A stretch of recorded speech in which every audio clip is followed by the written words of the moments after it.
I'm Mike Wallace. This is Biography. Our story, Joseph Stalin. In the early 1920s, when Stalin was scheming for power in the Soviet Union, he said, "To choose one's victims, to quench an unrelenting vengeance, and then to go to bed. There is nothing sweeter on earth." This was Stalin's cold-blooded formula in his own country, and he was equally ruthless in his drive to dominate the world.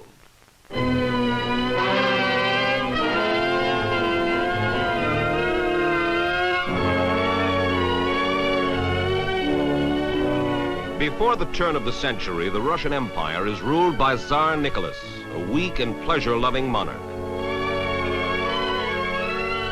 Most of the wealth and virtually all of the political power in the nation rest in the hands of Nicholas and a small ruling class.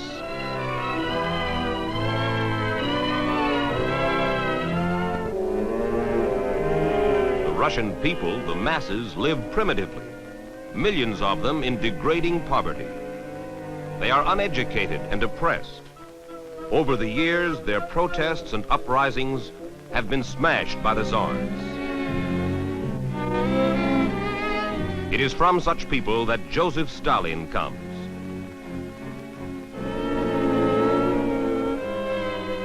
He is born in 1879 in the province of Georgia, the son of Caucasian peasants.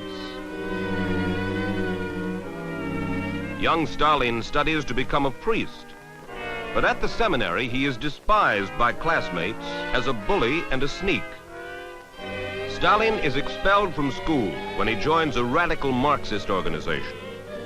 The ideas, the political programs mean little to him, but he's swept along by the prospect of impending revolution. Violence and power fascinate him. He plays a minor role as an agitator when strikes and riots break out in the cities of Tiflis and Batum. The unrest leads to a brief but futile revolution in 1905.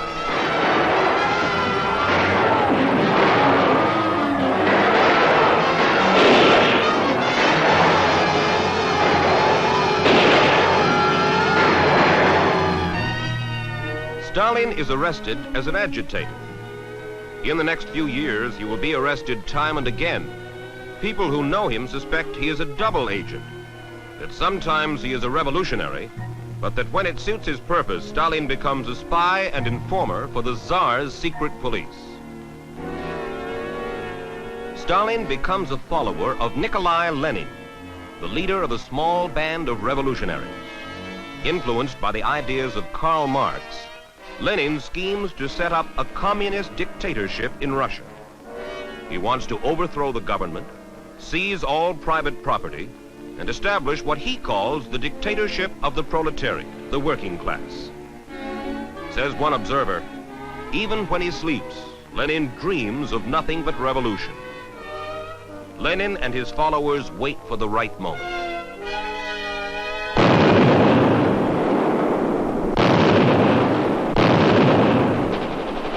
World War I.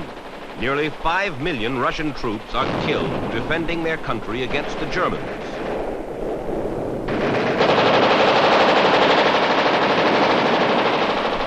Though his army is shattered and his people demoralized, Tsar Nicholas fails to realize that his grip over Russia is slipping. Early in 1917, the Tsar leaves the war to his generals and returns from the front.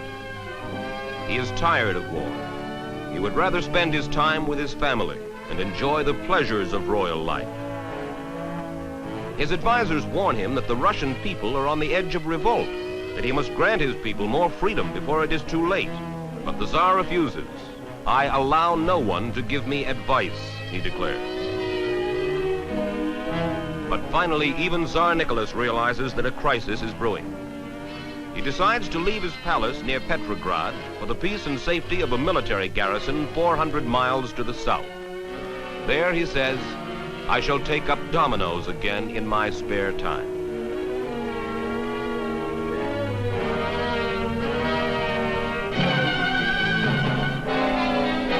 February 1917, the Russian Revolution.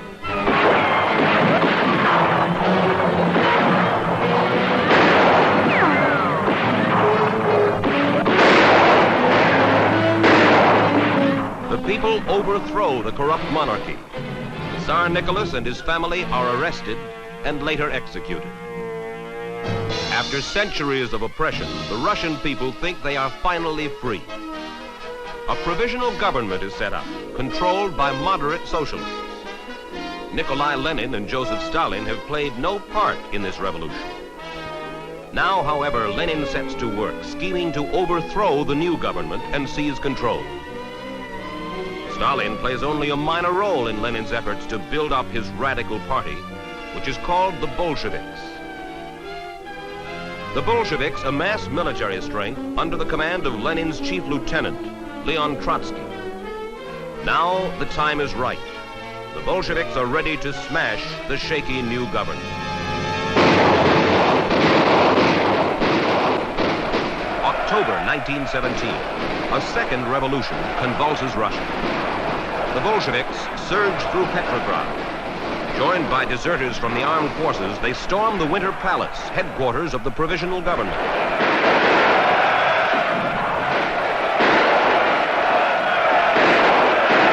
During the fighting, Stalin stays cautiously in the background. Says Trotsky, he preferred to remain on the fence at this crucial moment. The Bolshevik revolt succeeds, and Lenin becomes communist dictator of all Russia. Lenin commands that the Soviet masses be governed with an iron fist. And to carry out his orders, communist officials are strategically placed throughout Soviet Russia.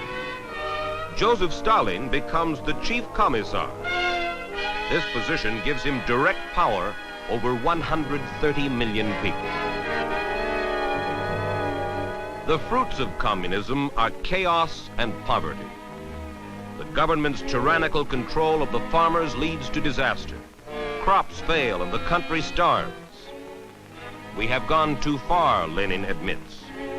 To prevent a total collapse of the nation, he is forced to restore some freedom, some private enterprise to the farmers. But it still takes emergency relief from a country Lenin hates, the capitalistic United States, to help save the lives of 10 million starving Russians.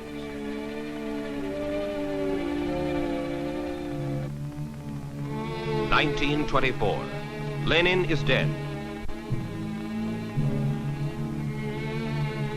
During his last year, even this hardened revolutionary had come to hate the scheming Stalin. On the eve of his death, Lenin had planned to remove Stalin from the government. Communist officials suspect that Stalin may have poisoned Lenin, but they are too frightened to do anything about it. The Kremlin now becomes a gigantic nest of political intrigue. Within its walls and hidden from the eyes of the people, Stalin engages in a bitter struggle for control of the Soviet government. He never commits himself. He plays off one faction against the other, and finally he emerges master of the Kremlin, dictator of the Soviet Union. Then Stalin launches the first of his famous 5-year plans. The result is increased misery for the Russian people. The farmers are saddled with arbitrary and brutal controls by the communist government. Once again, famine grips the nation. Within a 2-year period, 5 million Russians die of starvation. A large group of farmers called kulaks had been permitted under Lenin to own their land, and only their farms are productive. Now, in the name of communism, Stalin subjects them to terrifying persecution. All their land is confiscated, and at least 2 million of them are imprisoned or exiled. Hundreds of thousands of kulaks who resist are systematically slaughtered by the Red Army. Entire villages of kulaks are wiped out by Soviet cannon fire. Writes one foreign correspondent, all of peasant Russia at this moment is screaming with pain and despair. Churches are closed by the government. Stalin wants to be the only god in the Soviet Union.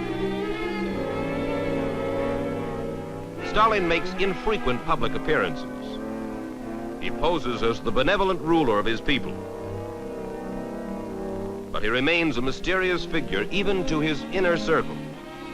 He loves neither money nor pleasure, neither sport nor women, one observer says. Everyone in the Kremlin knows that he had a wife much younger than himself, who despised him for his cruelty. One day in 1932, she was found shot to death. Some say it was suicide. Others say Stalin killed her. But these are matters of which the Russian people never hear. By 1933, the Soviet government has been recognized by most of the major world powers. Finally, the Russians are granted the recognition they most desire from the United States under Franklin Roosevelt. As you know, for 16 long years, a nation larger even than ours in population and in extent of territory has been unable to speak officially with the United States or to maintain normal relations with us. And I believe sincerely that the most impelling motive that has lain behind the conversations which were successfully concluded yesterday between Russia and the United States was the desire of both countries for peace, the desire for the strengthening of the peaceful purpose of the civilized world.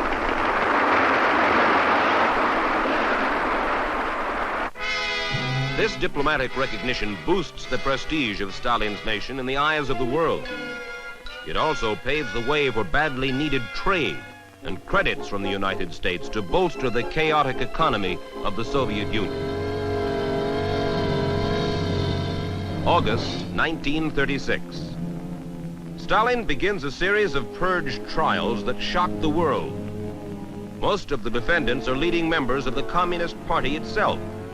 They are on trial for their lives on trumped-up charges of spying, subversion, and treason. Stalin wants to liquidate them for two reasons. Their political power may someday be a threat to him, but more important, they have seen over the years first-hand evidence of Stalin's treachery. They know too much.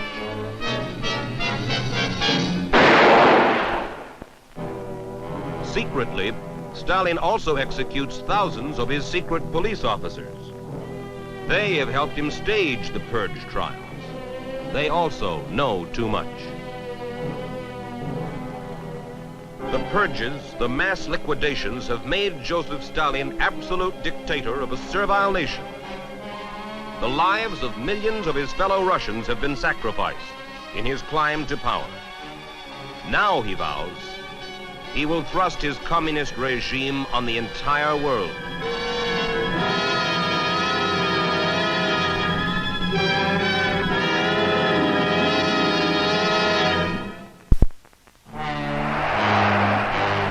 Germany, 1939.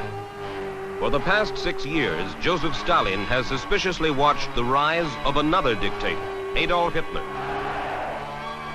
Publicly, Stalin denounces Hitler, but privately they work out a sinister agreement, a non-aggression pact between their two nations.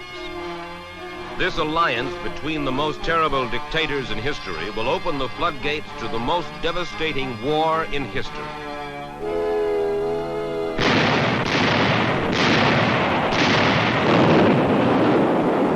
September 1939. Hitler launches World War II by invading Poland from the west. Now, according to their agreement, Stalin orders his army to invade Poland from the east.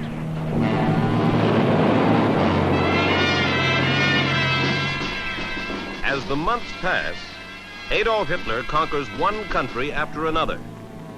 He decides he doesn't want a long-term partner in the domination of Europe. He plans to double-cross Stalin and conquer the Soviet Union itself. Hitler's panzer divisions slash through Russia. In only 6 months' time, they surge to within 20 miles of Moscow. Stalin desperately wants to hold on to his communist empire. He orders his retreating armies to destroy everything behind them, to leave the Nazis only scorched earth.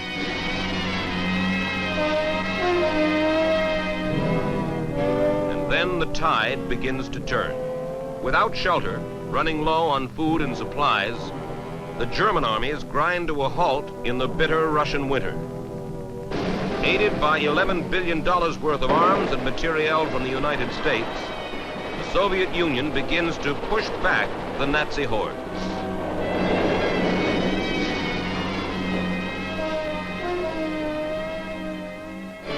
November 1943. In the midst of the war, the Tehran Conference, the first face-to-face meeting of the Big Three, Roosevelt, Churchill, and Stalin. This conference and those to follow will decide the course of history for years to come. Some of Roosevelt's advisors warn him that Stalin is a cynical and dangerous ally. But Roosevelt says, "I just have a hunch that Stalin is not that kind of man. If I give him everything I can and ask nothing from him in return, he will work with me for world peace and democracy." The three leaders agree that British and American forces will undertake a full-scale invasion of France, a second front, to take the pressure off the embattled Red armies. And Stalin wins another point. He stubbornly demands that he be allowed to retain influence over the Polish territory, which he conquered at the beginning of the war. Stalin has gained valuable concessions at Tehran. February 1945, Yalta, the last meeting of Churchill, Roosevelt, and Stalin. Germany is almost beaten, and Stalin agrees now to declare war on Japan. During the conference, he declares, "I want to drink to our alliance. We should not deceive each other. As a naive man," says Stalin, "I think it best not to deceive my ally, even if he were a fool."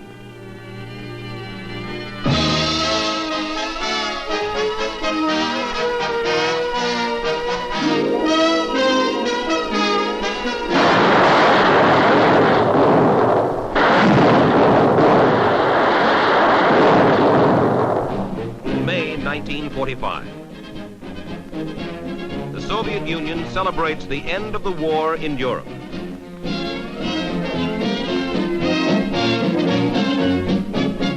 One of the celebrators is Stalin's son, Vasily, an Air Force general. In spite of the mysterious circumstances of his mother's death years before, Vasily remains close to his father.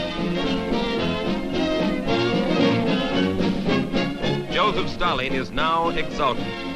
He has not only saved his empire, he has enlarged it by taking military or political control of large areas of Eastern Europe.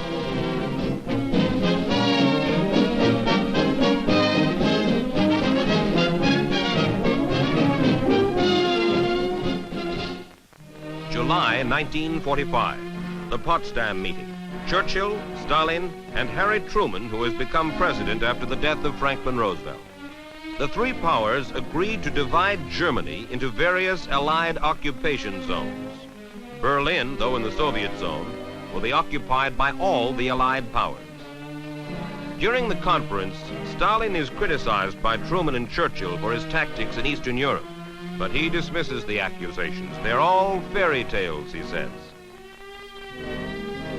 By the end of the Potsdam Conference, Stalin is confident that he will have a free hand to do anything he wants with most of Eastern Europe. An iron curtain has descended across the continent, says Winston Churchill in 1946. Behind it, Stalin enforces his domination on one country after another, by bayonets and by subversion. In Poland, Bulgaria, Czechoslovakia, Latvia, Estonia, Lithuania, Hungary. By the end of the 1940s, Stalin's control of virtually all of Eastern Europe is secure. Now he turns to Asia. Stalin makes one of the most significant pacts in the history of power politics, an alliance with Mao Zedong, dictator of Red China. Stalin's communist empire now dominates 1/3 of the world, 1 billion people. But Joseph Stalin knows that to protect all of his power, he must be increasingly ruthless. Over the years, he has made many new enemies within the Kremlin. It is time now to do something about them. One day, an elderly communist official by the name of Andrei Zhdanov happens to die, and a scheme takes shape in Stalin's mind. He will charge that Zhdanov was murdered, and he will pin the blame on his own enemies. Stalin plans to stage another purge trial. In January of 1953, Stalin stuns the Russian people by publicly charging that traitors are at work within the Kremlin. They have hired a group of doctors, he says, to assassinate loyal communist officials. Stalin vows to uncover the traitors behind the doctor plot and bring them to justice. Then suddenly, from within the walls of the Kremlin, an astonishing bulletin is issued. Joseph Stalin is gravely ill, it says. He has suffered a cerebral hemorrhage. Then, on March 5th, 1953, Joseph Stalin is dead.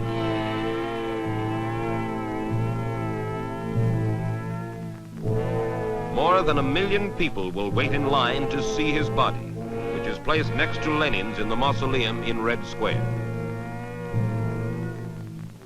The dictator's death starts speculation throughout the world. Stalin had obviously been planning a political purge. Perhaps his intended victims beat him to it, killed him first. Nobody outside of the Kremlin knows for sure. But Joseph Stalin, the shoemaker's son who brutally schemed his way to domination over 1/3 of the world, is now dead. A power struggle takes place within the Kremlin to determine his successor. The man who finally triumphs is Nikita Khrushchev. It was Khrushchev who carried out many of Stalin's political purges in Moscow and mass murders in the Ukraine. In a remarkable speech in 1956, he tries to whitewash both communism and himself. He admits that horrible crimes were committed in the past, but Stalin alone was guilty, he says. The system which Stalin built is innocent. And so am I, he claims. Khrushchev orders an end to the cult of Joseph Stalin. He decrees that Stalin's body be removed from its place of honor and buried in an obscure grave within the Kremlin walls. Throughout the Red Empire, statues in Stalin's honor must be destroyed. Such is the final reward for Joseph Stalin, the tyrant whom Khrushchev once called our father, our leader, a loving gardener who tends and cares for us all.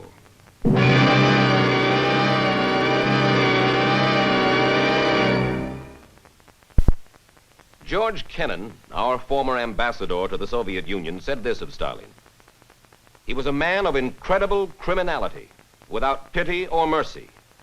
In his entourage, no one was ever safe. Such was the man who built the communist empire. If there is any lingering question today about the nature of communism, the brutal career of Joseph Stalin should provide the answer. Mike Wallace for Biography.